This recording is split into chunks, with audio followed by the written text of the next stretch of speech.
ध्यान देंगे, ampere circuital law हम लोग प्रूफ करेंगे। प्रूफ करना क्या है देख लीजिए, कल बताया गया था इसके बारे में। एम्पियर सर्किटल लॉ में बताया गया था कि integration over close path B dot dl जो है that is equal to mu naught into I. यही हमको प्रूव करना है। कल इसको एक्सप्लेन भी किए थे, डिफाइन भी किए थे, आज हमको प्रूव करना है। अब इसमें बी क्या है, मैग्नेटिक फील्ड इंटेंसिटी है। डीएल क्या है, स्मॉल करंट एलिमेंट है। म्यू नॉट क्या है, परमिएबिलिटी, एब्सोल्यूट परमिएबिलिटी कहा जाता है। और I is the electric current flow through the wire. लिखेंगे, प्रूव लिखकर डैश दीजिए, prove.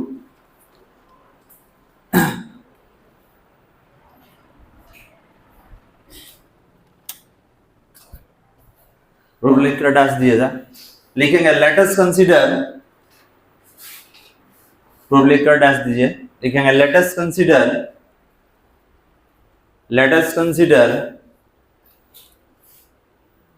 a current element, let us consider a current element, let us consider a current element which having an infinite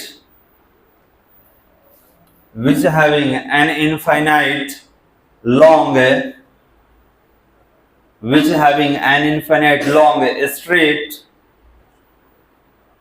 straight current carrying conductor, in which electric current I is flowing,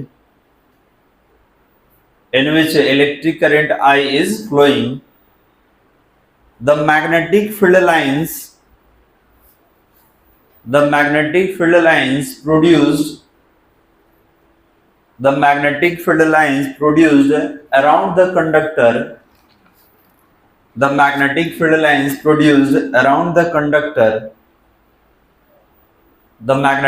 lines produced around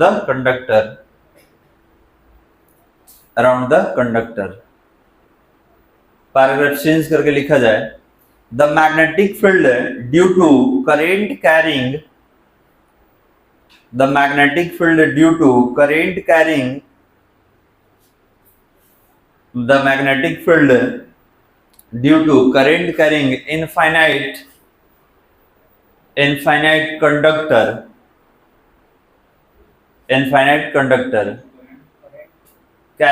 infinite conductor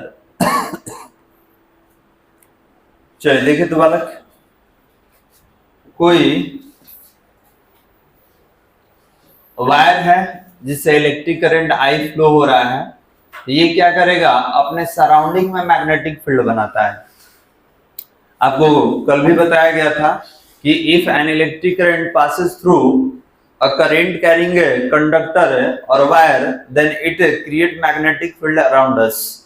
current इधर flow होगा तो जिधर curl है hand का उधर magnetic field बनता है। अब कितना बनता है बताया गया था कि आपके करंट का म्यू नॉट टाइम्स बनता है जो मैग्नेटिक फील्ड का स्ट्रेंथ होगा। तो यहाँ पर आपके पास कोई इनफिनिट लेंथ का वायर है और इससे करंट फ्लो हो रहा है, तो ये इसका सेंटर मान लेते हैं और इससे करंट आई फ्लो हो रहा है बालक, electric current I is flowing. तो अब ये क्या करेगा, अपने सराउंडिंग में क्या करेगा, मैग्नेटिक फील्ड बनाएगा। ये जो इस तरीके से घेरा हुआ है ये क्या है, इसका मैग्नेटिक फील्ड है। तो हमने बोला कि ये मैग्नेटिक फील्ड है टोटल एरिया मतलब इसके सराउंडिंग में होगा। तो आप क्या करेंगे, सबसे पहले इस पर एक छोटा सा लेंथ कंसीडर किया जाए, कहीं भी ले सकते हैं। इस पर एक छोटा सा लेंथ ले लेंगे। ये पहले आप रेडियस मेंशन कीजिए, तो रेडियस आर ए जो भी आपको देना रहे बेहतर रहे आप दे सकते हैं। तो we take the radius small A and on the circular path we take a small element X Y. देखिए यहाँ पर एक छोटा सा टुकड़ा लिया जाए, इसका नाम लेते हैं एक्स वाई और इस छोटे से टुकड़े का लेंथ लेते हैं डीएल।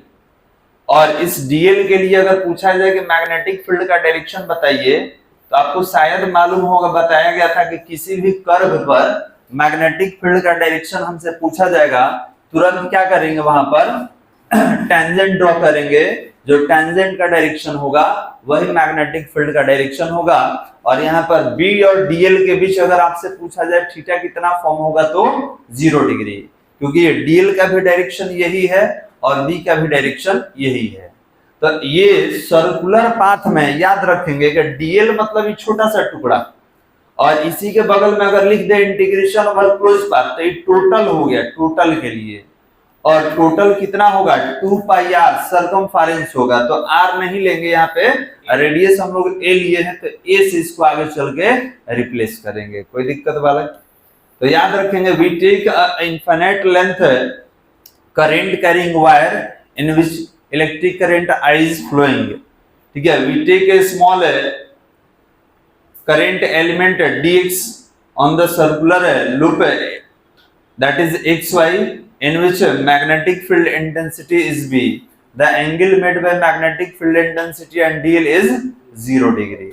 केवल डायग्राम बनाइए, इसके बाद लिखेंगे हम।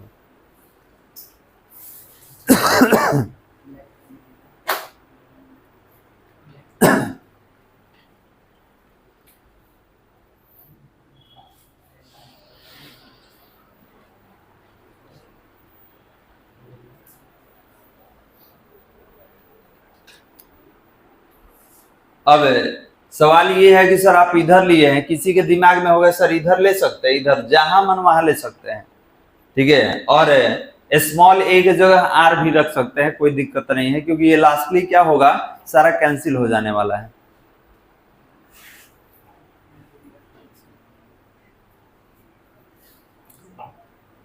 डायग्राम बन गया बालक,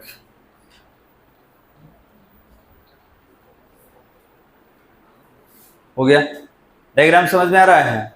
कोई वायर है इनफिनिट लेंथ का, जिससे करंट आई फ्लो हो रहा है, और इसके सराउंडिंग में मैग्नेटिक फील्ड बना।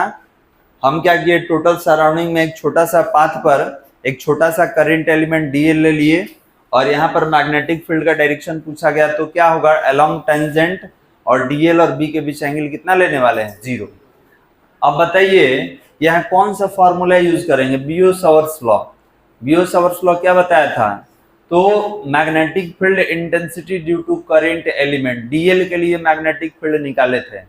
तो बताइए अगर वायर के लिए कहीं पर मैग्नेटिक फील्ड निकालना है, तो फॉर्मूला कितना पढ़ा गया था, μ0/4π 2I/A, 2I/A। तो ए क्या था, जिस डिस्टेंस पे आपको मैग्नेटिक फील्ड निकालना है।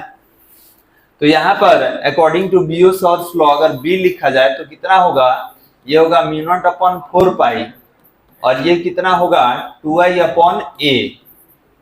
ए क्या है, तो that distance from the centre, यहां से डिस्टेंस है, इक्वेशन फर्स्ट लिखेंगे by using Biot Savart's law. Paragraph change करके लिखा जाए, by using Biot Savart's law, by using Biot Savart's law. तो यही हमारा बियो-सावर्ट्स लॉ है बालक, कितना, μ0/4π 2I/A। इक्वेशन 1 दीजिए, इक्वेशन 1 देंगे, हो गया बालक।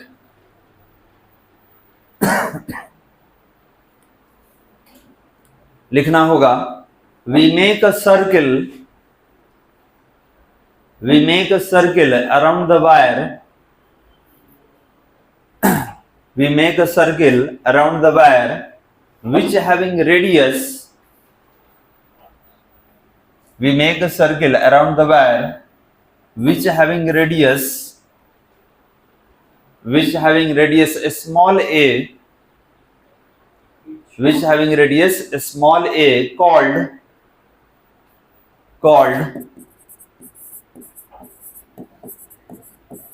एम्पीरियन लूप है, कॉल्ड एम्पीरियन लूप है।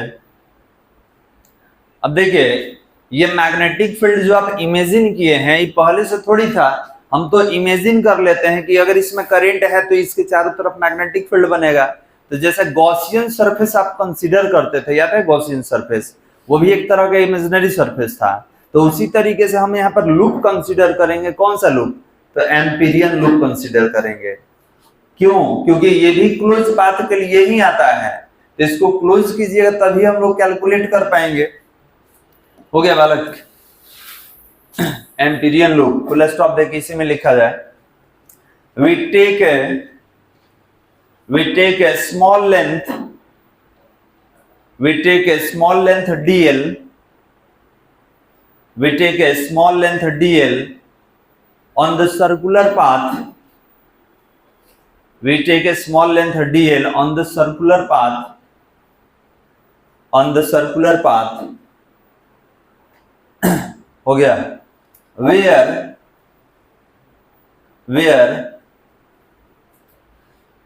angle between magnetic field intensity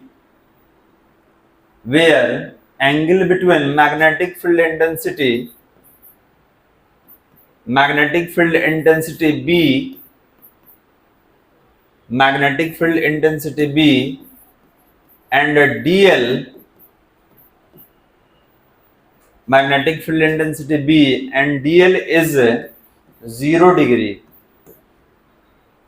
B and dl is 0 degree, मतलब B और dl के बीच एंगल कितना बन रहा है? 0 डिग्री। डायग्राम में देख सकते हैं। हो गया बालक? पैराग्राफ चेंज करके लिखेंगे, पैराग्राफ चेंज करके लिखा जाए, according to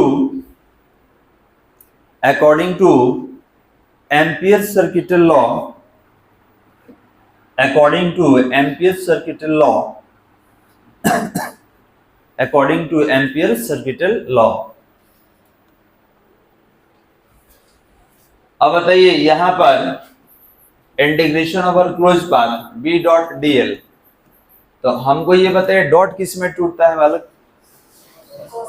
कॉस में टूटेगा। तो ये कितना हो जाएगा? Integration over close path B dl cos theta, theta का वैल्यू 0 डिग्री। तो यहाँ पर क्या करेंगे?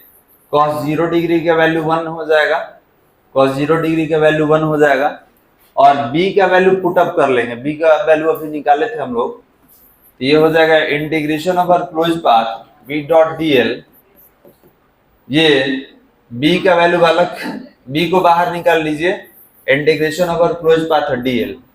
अब ध्यान देंगे, ये भी आपको शायद हमने बताया था, B का वैल्यू पीछे से रखिए, μ0 अपॉन 4 पाई और 2i अपॉन a, और ये क्या है आपका इंटीग्रेशन ओवर क्लोज पाथ। तो आपको बताया गया था कि ये सरकमफेरेंस होता है, और ये कितना होगा? 2 पाई a। अगर नहीं जानकारी हो तो लिख सकते हैं इंटीग्रेशन ओवर क्लोज पाथ है dl कितना होगा?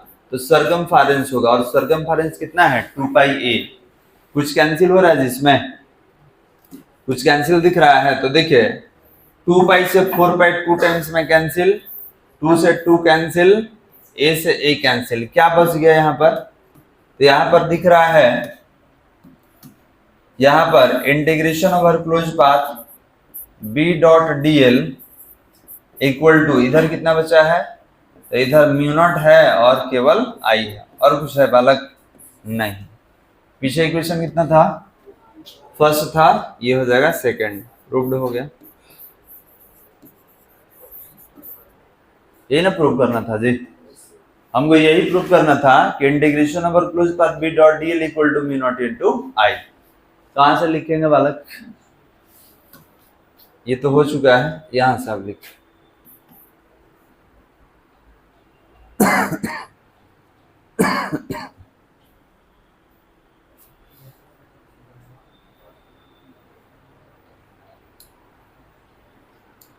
तो यही आपका एम्पियर सर्किटल लॉ है।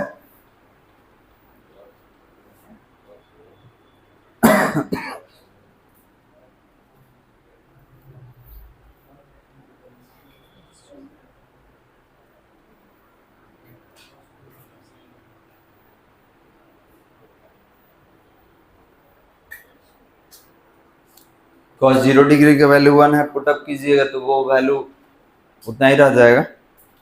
b को बाहर कर लिए, b का वैल्यू आ गया, और integration over close path dl का वैल्यू कितना है? तो सरकमफेरेंस है, सरकमफेरेंस कितना होता है? 2 पाई r। रेडियस यहाँ r नहीं लिए है, a लिए है, तो a से हटा दिया गया है इसको।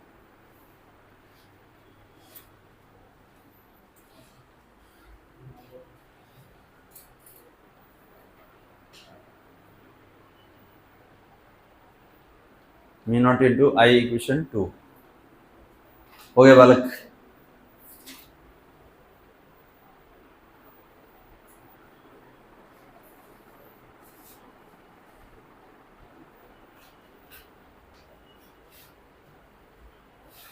बोला जाए equation number 2 is the required equation of Ampere's circuital law. Equation number 2 is the required equation of Ampere's circuital law. Required equation of Ampere's circuital law. हो गया बालक? तो याद रखेंगे एम्पियर सर्किटल लॉ जो है ये क्लोज पाथ पे अप्लाई होता है। पहले हम लोग क्या करेंगे, पाथ को क्लोज करेंगे और इसके बाद एम्पियर सर्किटल लॉ यूज करेंगे। हो गया बालक? अब यहाँ पर एम्पियर सर्किटल लॉ का दो एप्लीकेशन है, एक का नाम है सोलिनॉइड, एक का नाम है टोरॉइड। यही दोनों पढ़ना है। जैसे गॉसेस थ्योरम का एप्लीकेशन आप पढ़े थे उसी तरीके से इसका भी दो एप्लीकेशन है। Application number 1 solenoid, application number 2 toroid. यही दोनों पढ़ना है। अब सवाल ये है कि सर ये सोलिनॉइड और टोरॉइड क्या होता है? तो ये डिवाइस है, ठीक है। किस तरह का डिवाइस है तो देखिए बता दे रहे हैं किस तरह का डिवाइस है, इसके बाद ही पढ़ेंगे इसके बारे में।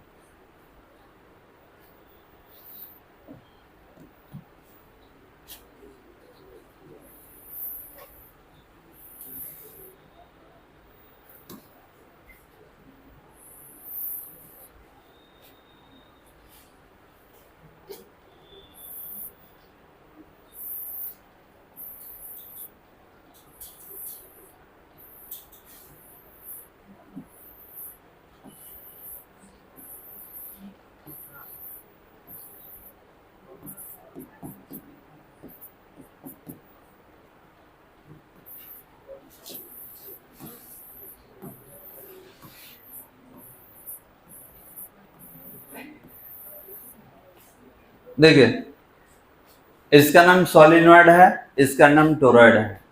ये होता क्या है तो हॉलो मेटालिक पाइप का एक फ्रेम है जिस पर कॉपर का वाइंडिंग करके हेलिक्स डायग्राम बनाते हैं। इसको स्पाइरल या हेलिक्स कहा जाता है, ठीक है। दैट इज कॉल्ड सोलिनॉइड और दैट इज कॉल्ड टोरॉइड। ये डिस्क जैसा रहता है, रिंग जैसा, इसमें दो लेयर होता है। इसमें क्या करते हैं हम लोग, कॉपर का वाइंडिंग कर देते हैं चारों तरफ। कैसे कॉइल होगा इसमें, ठीक है, कॉइल में होता है ना चारों तरफ ऐसे बाइंडिंग। तो उसी तरीके से इसमें क्या करेंगे हम लोग, एक मेटालिक फ्रेम लेंगे जो सर्कुलर होगा और इसमें कॉपर का बाइंडिंग कर दिया जाता है चारों तरफ से, और दैट इज कॉल्ड टोरॉइड। ई भी मैग्नेटिक फील्ड बनाता है, ई भी बनाता है। ई भी आप देखिएगा ये भी कहाँ मिलेगा, तो कोई सर्किट ग्रीन कलर का पीवीसी जो होता है बोर्ड वगैरह, जैसे आप रेडियो वगैरह खोलेंगे, टीवी वगैरह का किट खोलिएगा तो उसमें देखने के लिए आपको मिल जाएगा, ये रहता है। अब इसमें क्या करना होता है बालक, सोलिनॉइड पढ़ रहे हैं तो पहले सोलिनॉइड समझ लिया जाए। सोलिनॉइड में क्या होगा कि हम लोग एक मेटल का फ्रेम लेंगे, जैसे ये पाइप है तो मेटल का फ्रेम लेंगे पाइप, और इस पर बाइंडिंग कर देंगे पूरा, यहां से यहां तक हम लोग कॉपर वायर से बाइंडिंग कर देंगे। अब सवाल ये है कि सर बाइंडिंग करके क्या कीजिएगा, तो बाइंडिंग करके हम इसे कॉपर वायर में करंट का फ्लो करा देंगे। जैसे कि आपको दिख रहा है यहां से करंट गया है, तो यहां से गया है तो ऐसे होते हुए पूरे सोलिनॉइड में ट्रेवल कर गया। तो अब बताइए कि अगर इस फ्रेम में आप करंट का फ्लो कर दिए तो ये क्या बना देगा, मैग्नेटिक फील्ड। कैसे बनाएगा, तो करंट इधर से उधर मूव कर रहा है, तो करंट इधर मूव करेगा तो मैग्नेटिक फील्ड कर्ल में बना देगा ही अपने चारों तरफ। तो आपसे पूछा जाएगा कि इस सोलिनॉइड के लिए मैग्नेटिक फील्ड बताइए। तो मान लेते हैं कि यही मेरा सोलिनॉइड है, तो मैग्नेटिक फील्ड कहाँ निकाल सकते हैं, तो दो जगह, एक बाहर निकाल सकते हैं आउटसाइड, एक निकाल सकते हैं इनसाइड। तो बाहर होता क्या है बालक कि बाहर जो मैग्नेटिक फील्ड का डेंसिटी होता है बहुत कम होता है, तो इसीलिए बाहर हम लोग मैग्नेटिक फील्ड प्रैक्टिकली नेग्लिजिबल मान लेते हैं, और हम लोग कहाँ निकालेंगे मैग्नेटिक फील्ड, अंदर, इसके अंदर निकालेंगे। तो याद रखेंगे इस टॉपिक में हम लोग क्या पढ़ने वाले हैं, magnetic field intensity due to current carrying solenoid. कि करंट कैरिंग सोलिनॉइड कितना मैग्नेटिक फील्ड बनाता है और कहां पर बनाता है, यही हमको निकालना है। और ये होता कितना है तो बहुत आसान है, इसका फॉर्मूला होता है B equal to mu not into N into I upon L, यही इसका फॉर्मूला है। ठीक है, यही है magnetic field intensity due to current carrying solenoid. और ये कहाँ अंदर निकालना है, इसके अंदर मैग्नेटिक फील्ड निकालना है, क्योंकि बाहर प्रैक्टिकली क्या होता है, जीरो होता है। तो यही फॉर्मूला हमको डिराइव करना है बालक। और जब ये पढ़ लेंगे तब नेक्स्ट क्या होगा, हमारा टोरॉइड होगा। टोरॉइड क्या है तो आप इसको देख सकते हैं, ये सर्कुलर फ्रेम में होता है और ये भी एक तरह का सर्कुलर हेलिक्सी है। इसमें भी कॉपर का बाइंडिंग हम लोग करते हैं और इसमें मैग्नेटिक फील्ड निकालते हैं। तो इसका मैग्नेटिक फील्ड बीच में नहीं होगा। क्यों नहीं होगा, क्योंकि यहाँ पर मैग्नेटिक फील्ड लेंथ कम होता है। इसका मैग्नेटिक फील्ड इन दोनों के बीच में यहाँ निकलता है, यहाँ पर निकलता है, इन दोनों के बीच में सेंट्रल पोर्शन में मैग्नेटिक फील्ड निकलता है बालक। हेडिंग दिया जाए solenoid.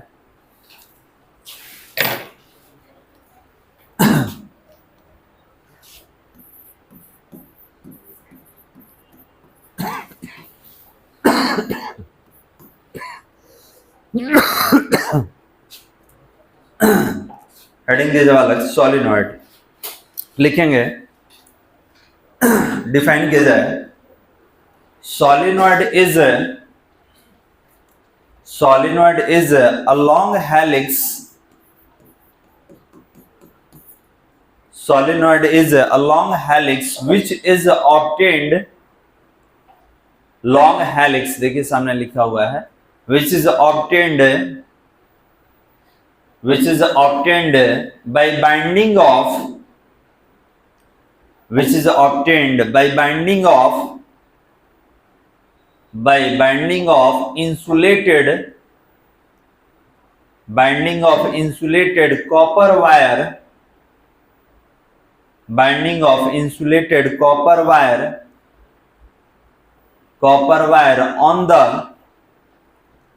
on the cylindrical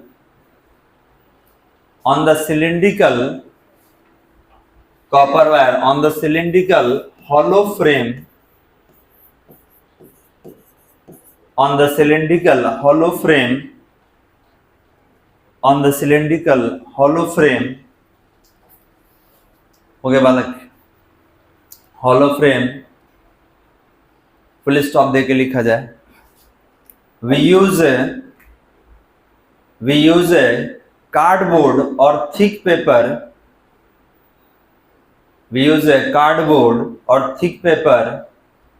in binding the large number of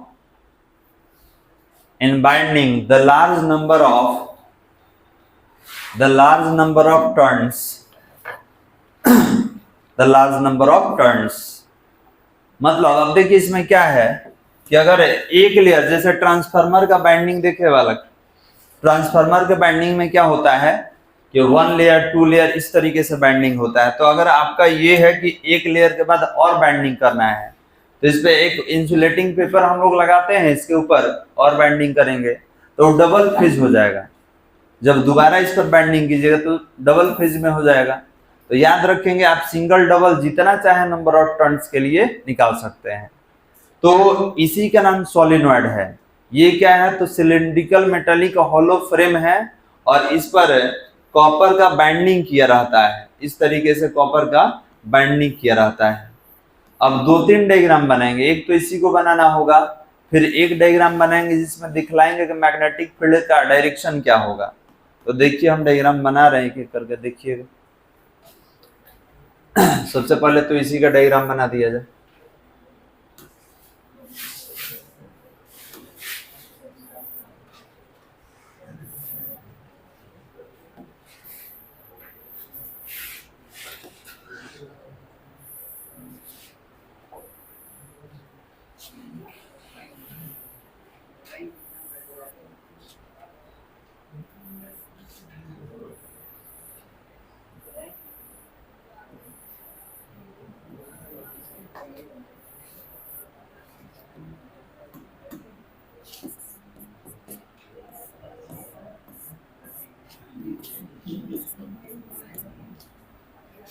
ये फिगर हो जाएगा ए। एक और फिगर बना दे रहे हैं।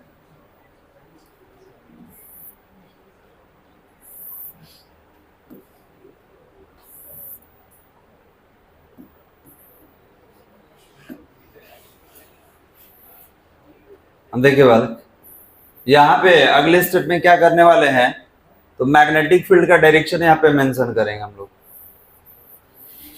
मैग्नेटिक फील्ड का डायरेक्शन मेंशन करना है।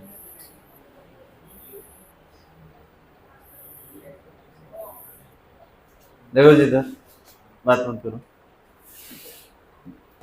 अब देखिए, आप इसमें करंट फ्लो कराइएगा तो मैग्नेटिक फील्ड बनाएगा, तो मैग्नेटिक फील्ड का डायरेक्शन कैसा होगा तो ध्यान देंगे।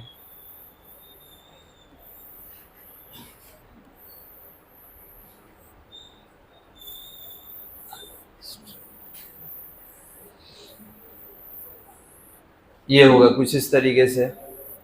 तो हमको ये बताइए कि यहाँ पर अब इसी में ये काम कर दीजिए तो फिर ठीक नहीं लगता है देखने में। तो यहाँ पर हम लिख लेंगे कि ये मेरा क्या है, इसको मान लेते हैं साउथ और इसको मान लेते हैं नॉर्थ।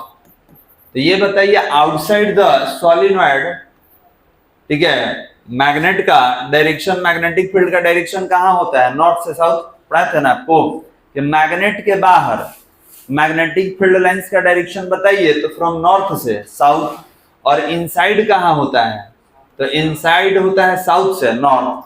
अगर जानकारी नहीं होगा तो आप लिख भी सकते हैं, या लिख भी लेंगे कि मैग्नेटिक फील्ड इनसाइड, तो इनसाइड का डायरेक्शन कहाँ होगा, साउथ टू नॉर्थ। और मैग्नेटिक फील्ड आउटसाइड कहाँ होगा, from north to south. Diagram दोनों बना लीजिए। ये फिगर ए है और इसको हम लोग फिगर क्या कर लेंगे, बी कर लेंगे। दोनों डायग्राम बनाइए।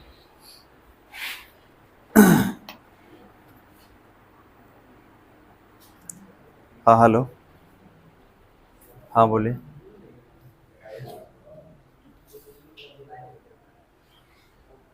कहाँ से,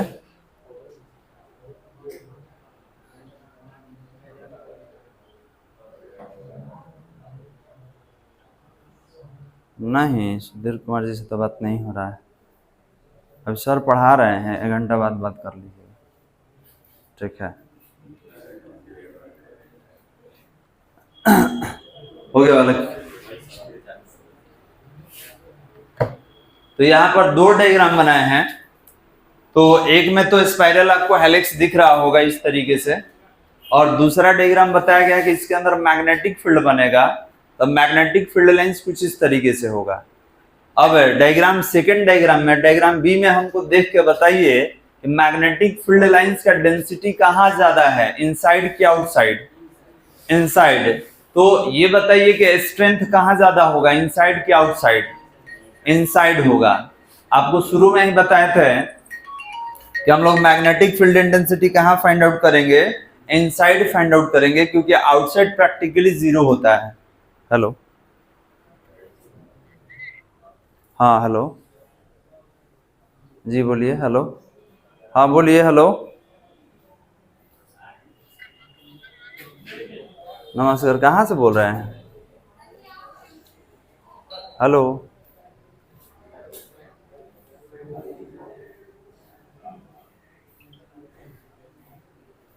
बन गया बालक।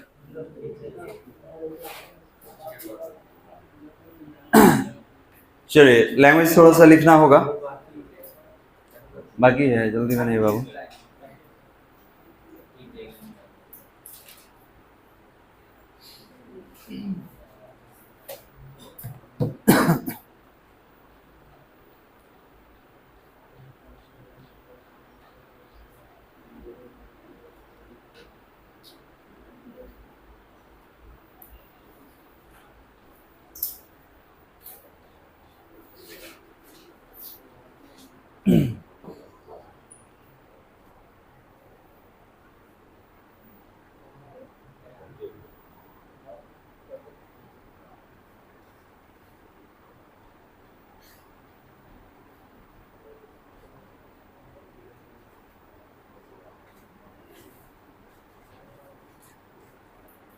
हो गया बालक। तो ये मैग्नेटिक फील्ड लाइंस का डायरेक्शन हो गया। तो आउटसाइड का डायरेक्शन क्या रहेगा, नॉर्थ टू साउथ, और इनसाइड क्या रहेगा, साउथ टू नॉर्थ। अब आप डायग्राम देख के बता सकते हैं कि सर मैग्नेटिक फील्ड का स्ट्रेंथ जो होगा इनसाइड ज्यादा होगा, आउटसाइड दो चीज है, एक तो डेंसिटी भी कम है, एक वाइडली स्पेस्ड है, मतलब एक दूसरे से ज्यादा दूर पर रखा गया है। तो याद रखेंगे अंदर डेंसिटी भी ज्यादा है और क्लोजेस्ट भी है, तो आप बोलेंगे अंदर इंटेंसिटी ज्यादा होगा, बाहर क्या होगा, कम होगा। थोड़ा सा लैंग्वेज लिखना होगा। लिखा जाए a solenoid has enameled wire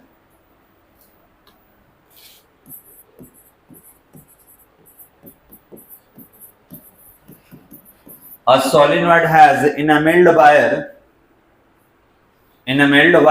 bounded in the form of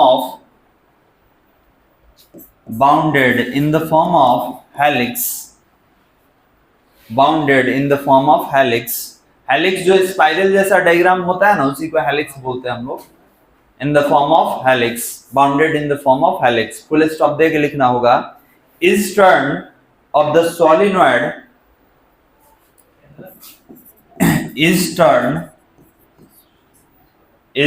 of the solenoid can be regarded as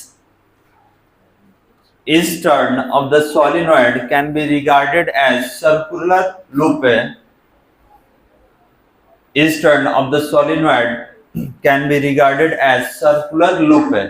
मतलब जितना टर्न रहेगा सबको एक सर्कुलर लूप मानेंगे। तो बिल्कुल, अब आप अगर स्पाइरल रखेंगे, जैसे ये आप देख सकते हैं स्पाइरल के फॉर्म में है, तो ये सर्कुलर लूप है कि नहीं, सारा इंडिविजुअल एक लूप है, ये फर्स्ट है, सेकंड है, थर्ड है, इस तरीके से ये सारा क्या है, तो एक सर्कुलर लूप ही फॉर्म कर रहा है।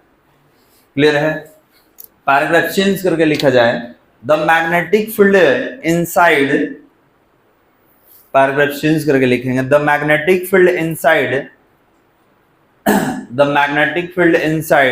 a long solenoid, the magnetic field inside a long solenoid is uniform. A long solenoid is uniform and strong. मतलब इसके अंदर जो मैग्नेटिक फील्ड होगा वो यूनिफॉर्म रहेगा और स्ट्रॉन्ग रहेगा, मतलब उसका स्ट्रेंथ ज्यादा होता है। फुल स्टॉप दे के लिखा जाए, magnetic field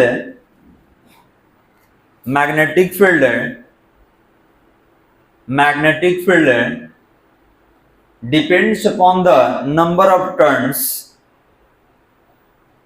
Magnetic field depends upon the number of turns. Magnetic field depends upon number of turns. A solenoid in which turns are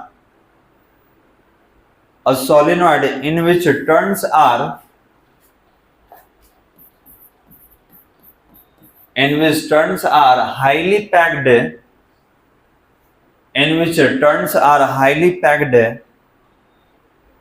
and large in number,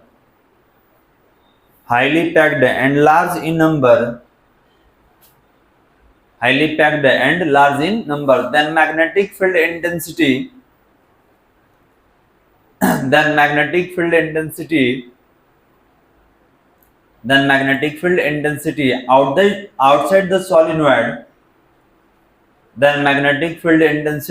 outside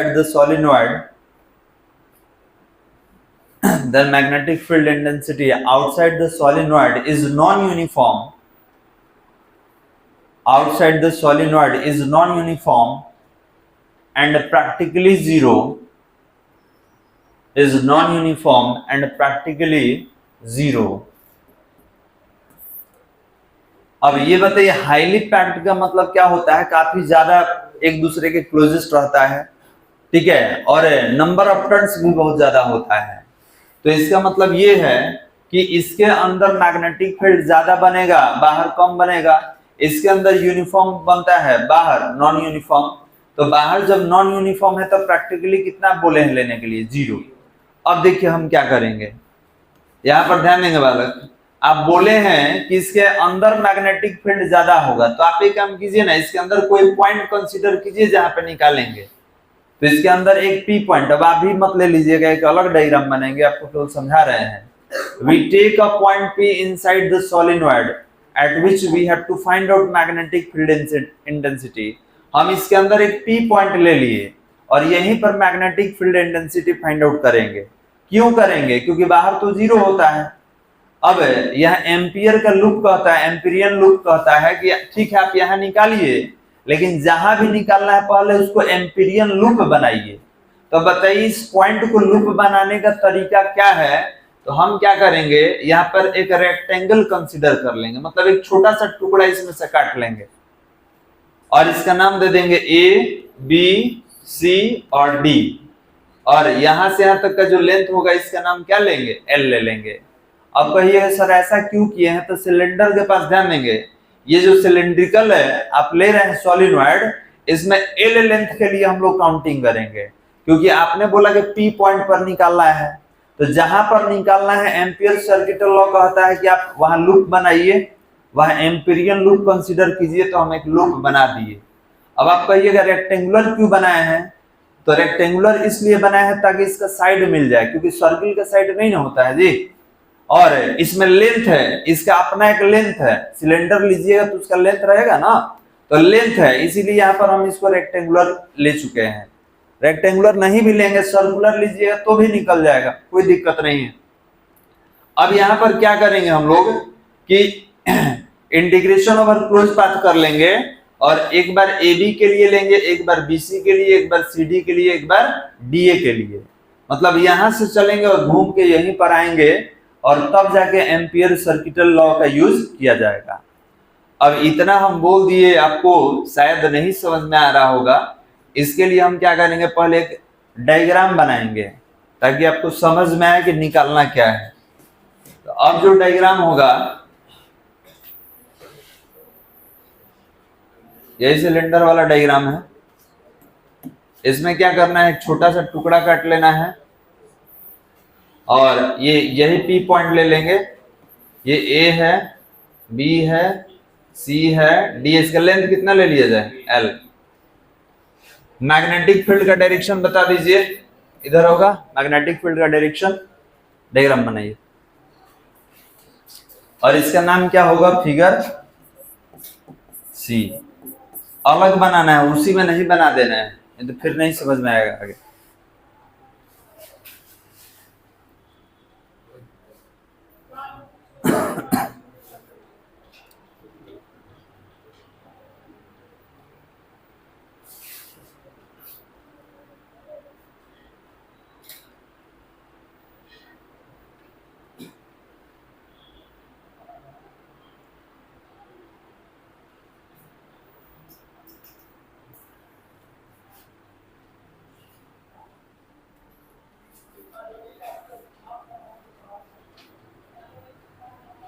हो गया बालक, लिखा जाए। Let us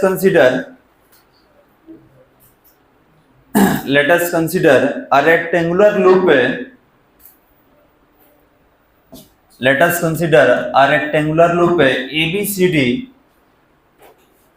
Let us consider a rectangular loop ABCD on the solenoid।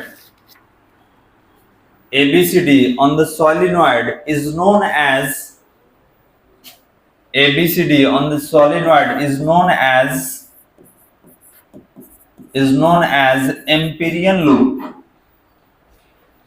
is known as Amperian loop, passes through, is known as Amperian loop, passes through point P, passes through point P। ये कहां से पास कर रहा है एम्पिरियन loop? P point से। passes through point P as shown in figure, passes through point P as shown in figure, as shown in figure। Paragraph change करके हो गया। According two ampere circuital law, according two ampere circuital law, according two ampere circuital law. अगर ampere circuital law use कीजिए तो देखिए बालक, इसको यहां रख दीजिए, छोटा भी कर सकते हैं। हमको ये बताइए, आपको पढ़ाया गया integration over close path B dot dl कितना होता है? तो ध्यान देंगे, आप बोलिएगा कि सर ये तो कॉस में टूटता है। तो अब एम्पीरियन लूप आपका सर्कुलर है नहीं, इस सर्किल जैसा रहता ना, तो हम क्या करते हैं, इसको बी डीएल कॉस थीटा में तोड़ देते हैं। लेकिन ये रेक्टेंगुलर लिए हैं, तो रेक्टेंगुलर में क्या होता है वाला, साइड होता है। अब जब जहां साइड आ जाएगा तब कैसे तोड़िएगा, तो लिखना पड़ेगा B dl cos theta, B dl cos theta कहां से कहां तक, तो फ्रॉम ए टू बी। और यहां पर आप कॉस नहीं भी तोड़िएगा, अगर आप चाहते हैं कि नहीं सर वेक्टर के फॉर्म में रखा जाए, तो ये कितना हो जाएगा, बी डॉट डीएल। हम एक स्टेप आगे ही ले रहे थे, या ले सकते हैं, अगर छोटा करना चाहे तो हम क्या करेंगे, यहीं पर कॉस में तोड़ देंगे।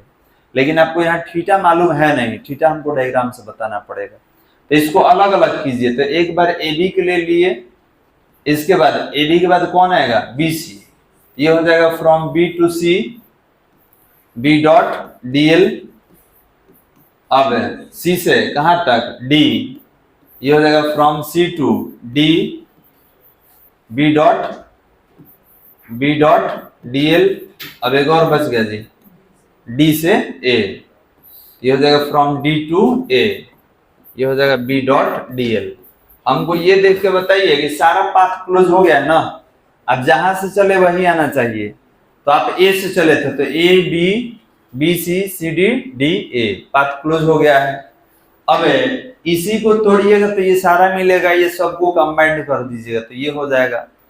हमको ये बताना है कि सर ए बी में इस केस में थीटा कितना लेंगे, क्योंकि ये टूटेगा तो कॉस में आएगा, ये भी टूटेगा तो कॉस में, ये भी कॉस में, क्योंकि डॉट हमेशा कॉस में ही आता है। तो आप सबके लिए थोड़ा सा एंगल बताइए कितना यूज करेंगे सबके लिए। तो आप कहिएगा कि सर ए बी में पहले देखा जाए, तो देखिए ये ए बी है, तो ए बी का तो डायरेक्शन यही है, इधर है, और बी का भी डायरेक्शन इधर ही है। तो जब दोनों सेम डायरेक्शन में रहेगा तो थीटा का वैल्यू कितना होगा, 0 डिग्री। कोई दिक्कत वाला? तो इसका थीटा हमको दिख रहा है कि सर बी डीएल दोनों एक ही डायरेक्शन में है, और एक ही डायरेक्शन में रहने का मतलब कि थीटा का वैल्यू कितना डिग्री हो जाएगा, 0 डिग्री। कोई दिक्कत बालक? इसका हम 0 ले लेंगे। अब इस पर आइए, किसके लिए देखना है, बीसी के लिए। तो बीसी देखिए ये है बालक, ये बीसी है, और बी का डायरेक्शन ये है, तो इसको डीएल कहा जाता है, डीएल लेंथ का डायरेक्शन, और ये मैग्नेटिक फील्ड का डायरेक्शन। तो थीटा कितना बन रहा है? अब बताइए कि जब ये टूटेगा कॉस में, और कॉस 90 रखिएगा, तो कॉस 90 का वैल्यू क्या होता है, 0। तो ये खत्म हो जाएगा, कैंसिल हो जाएगा। रीजन क्या है, तो रीजन साफ ऊपर दिख रहा है कि बीसी का डायरेक्शन ऊपर है और बी का डायरेक्शन इधर है, तो एंगल कितना बनेगा, 90। 90 पर क्या हो जाएगा, 0 हो जाएगा। चलिए अब अगला कौन है जी, CD है। CD तो इसे ही 0 है। Outside the solenoid, outside the solenoid magnetic field non uniform होता है, और प्रैक्टिकली क्या होगा, 0। उसमें तो कुछ लिखना ही नहीं है। अब कौन बच गया, DA। AD मत पढ़िए, DA। तो अब बताइए ये DA है, आई मैग्नेटिक फील्ड है, तो एंगल कितना बन गया, cos 90 का वैल्यू। तो अब 90 बना तो 0, 90 बना तो कौन आ जाएगा, समझ आ रहा है? तो हम चाहते थे इसको बना के हटा सकते थे, लेकिन अब वगैरह में इसी तरीके से है, तो हर एक लाइन को एक्सप्लेन करते हुए आगे बढ़ना है।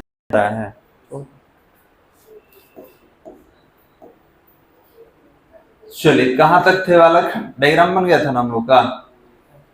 चलिए इसको लिख लीजिए तो आगे बढ़ा देंगे। लिख लीजिए, इसको आगे बढ़ा दिया जाए।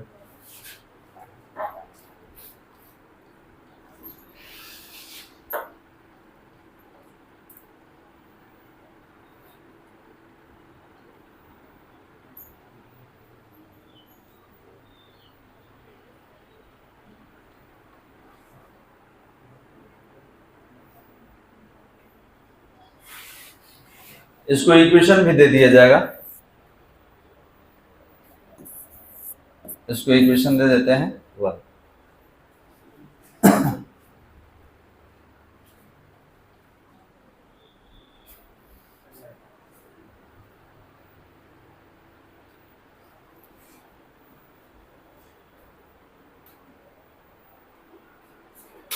हो गया बालक। अब सबके बारे में एक एक करके लिखा जाए। तो सबसे पहले ये बताइए कि ए बी क्या है। तो आप बोलेंगे ए बी जो है मैग्नेटिक फील्ड के डायरेक्शन में है, तो दोनों के बीच एंगल कितना बनेगा 0। इसके लिए बीसी के लिए और डीए के लिए क्या होगा परपेंडिकुलर होगा, और सीडी क्या है आउटसाइड। एक एक करके हमको लिखना होगा। ये हो गया ना। इसके नीचे पैराग्राफ चेंज करके लिखा जाए magnetic field intensity is perpendicular magnetic field intensity is perpendicular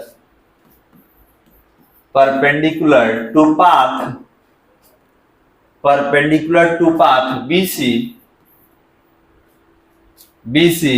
and DA, path BC and DA.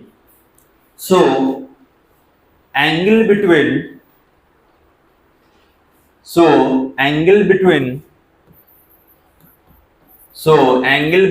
B and DL, angle between B and DL is 90 degree. Angle between B and DL is 90 degree. तो angle कितना हो जाएगा 90 हो जाएगा। किसके लिए सबके लिए नहीं, BC और DA के लिए, क्योंकि वही 90 बना रहा था। डायग्राम में देखे हैं ना हम लोग। तो अब बताइए कि अगर यहां पर लिखा जाए कि B dot DL cos theta, तो BC के लिए बताइए BC अगर तोड़ा जाए वाला तो BC किस में टूटेगा cos 90 डिग्री। और एक और था जी DA था, ये भी तोड़ दीजिए तो BDL cos 90 डिग्री। cos 90 का वैल्यू क्या होता है 0। तो इन दोनों के जगह पे 0 यूज कर सकते हैं, लिख लीजिए इसको। तो याद रखेंगे BC और DA के लिए हम लोग 0 यूज करेंगे क्योंकि ये 90 फॉर्म करता है।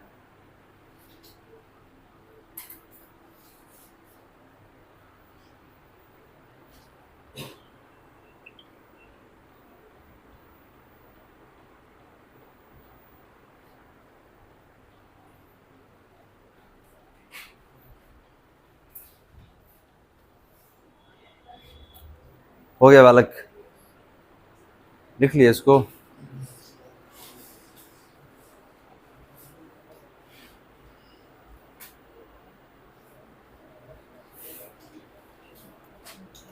हाँ hello,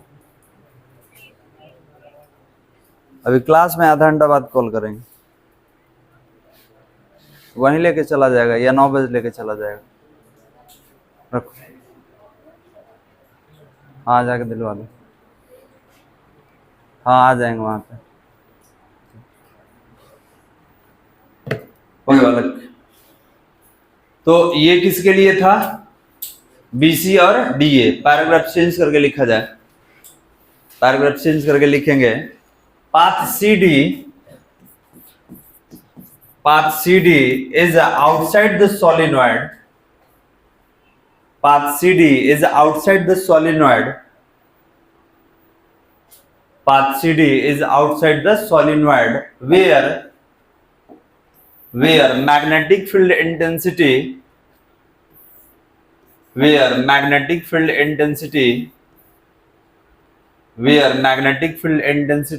will be taken as 0।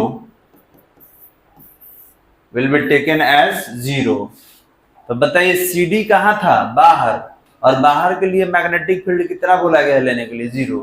तो इसको लिख लीजिए, इसको भी। ये CD वाला है, ये क्या हो जाएगा 0 हो जाएगा। अब एक पाथ बच गया AB। तो AB क्या है 0 डिग्री फॉर्म करेगा किसके साथ, तो मैग्नेटिक फील्ड इंटेंसिटी के साथ। लास्ट उसको लिखेंगे। हो गया बालक, लिखेंगे for path AB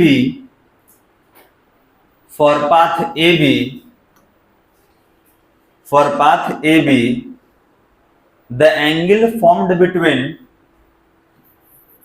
the angle formed between B and dl, the angle formed between B and dl is 0 degree, B and dl is 0 degree.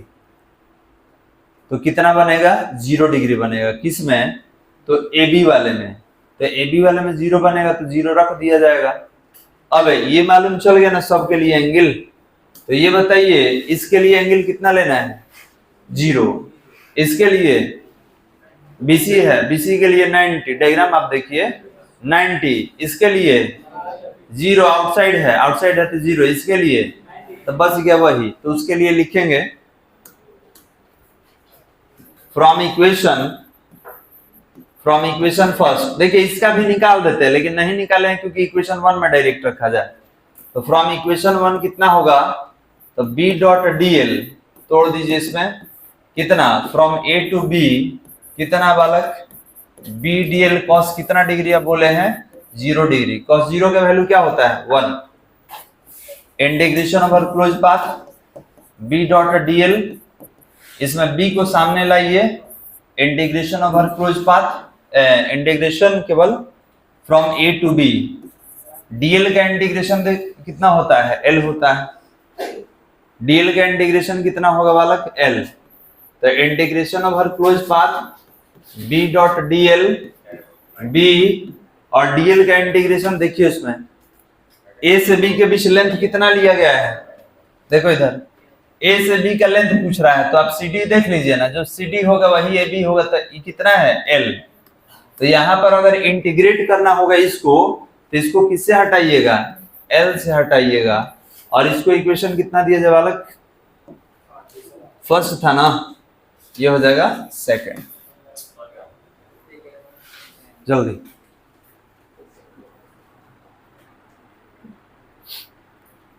सारा 0 हो गया, एक ही बचा था ए बी वाला और वो कितना आ गया? B into L.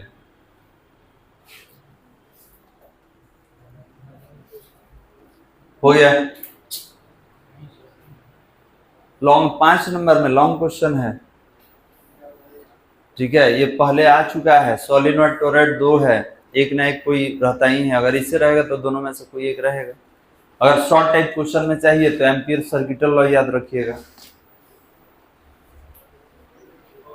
हो गया बालक। अब देखिए इसको हम छोटा भी कर सकते हैं, लेकिन छोटा तभी कर पाएंगे जब आप ये एंगल जानते रहेंगे। ध्यान देंगे, अगर ये एंगल आपको जानकारी रहता तो हम इतना लंबा लेके नहीं जाते। क्या करते? डायरेक्ट यहीं पर एंगल लिखते हैं, यहाँ पे 0 लिखते हैं, यहाँ पर 90 लिखते हैं, इसको 0 बनाते हैं, यहाँ पर 90। कब? जब आपको एंगल यहाँ पर सामने दिख रहा होता तब।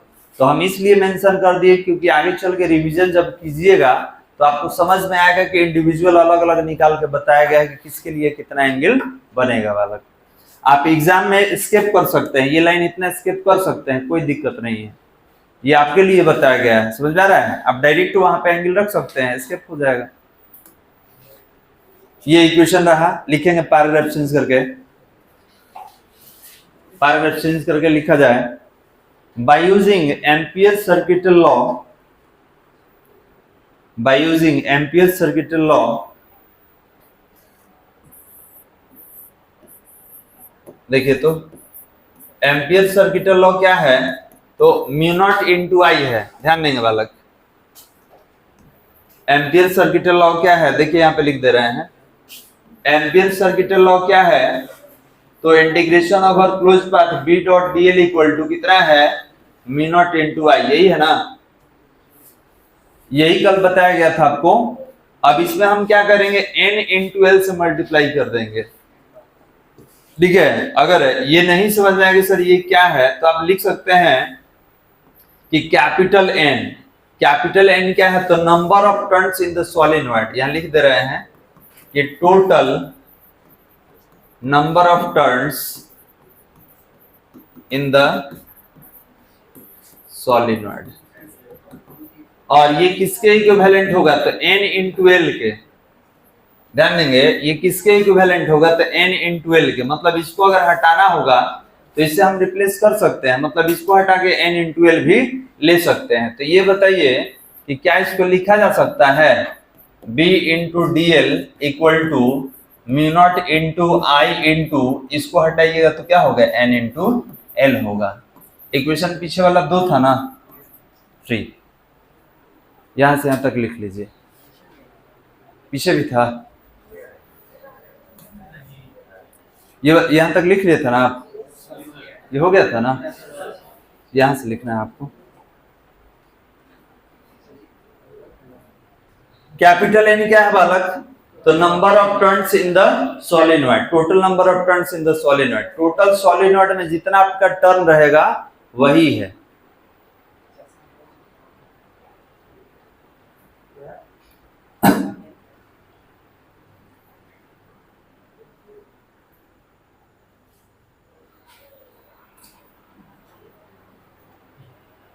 दोनों का फर्स्ट, ये सेकंड और थर्ड का एलएचएस देखिए तो एक ही है, सेकंड और थर्ड का एलएचएस सेम है बालक, एलएचएस सेम है, आरएचएस इक्वेट कर दीजिए।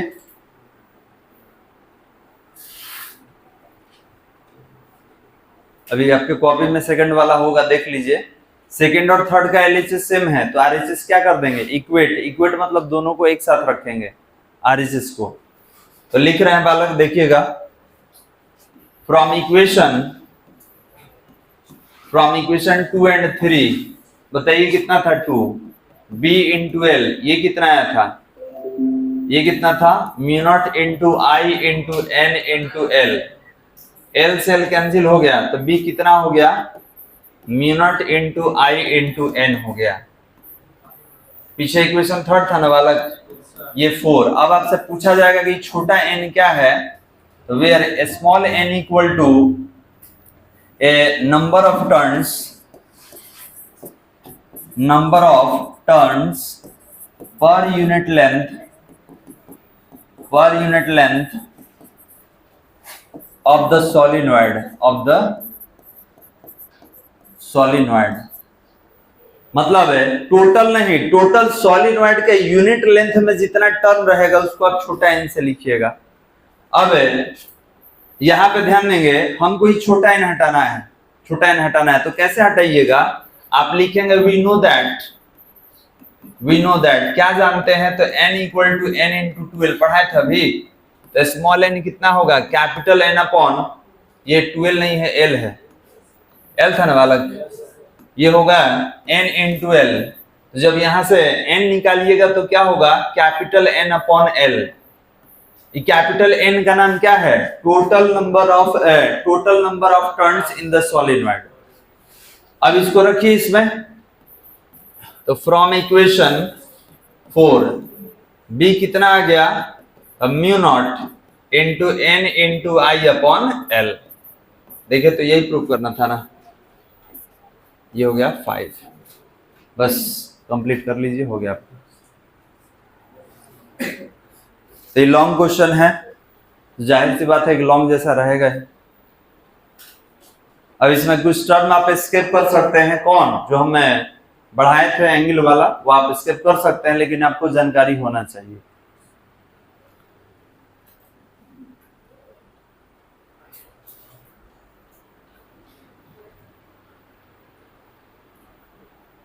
कैपिटल N का नाम लिखे थे ना, total numbers of turns in the solenoid, ठीक।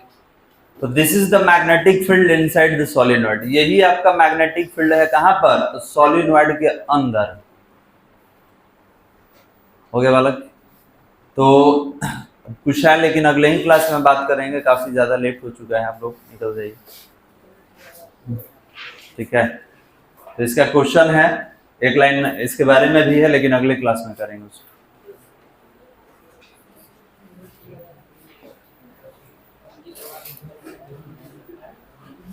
हो गया बालक, दर्द इसको, चलो चलो निकलो जी।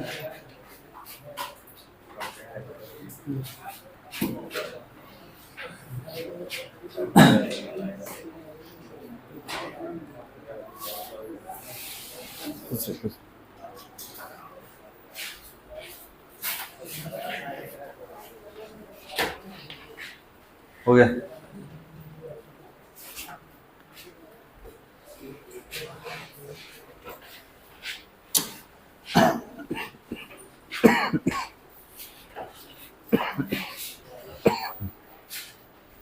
दूसरी बात बोले हैं, निकाल लेगा, देखो तो ये बंद कर दो ना इसको।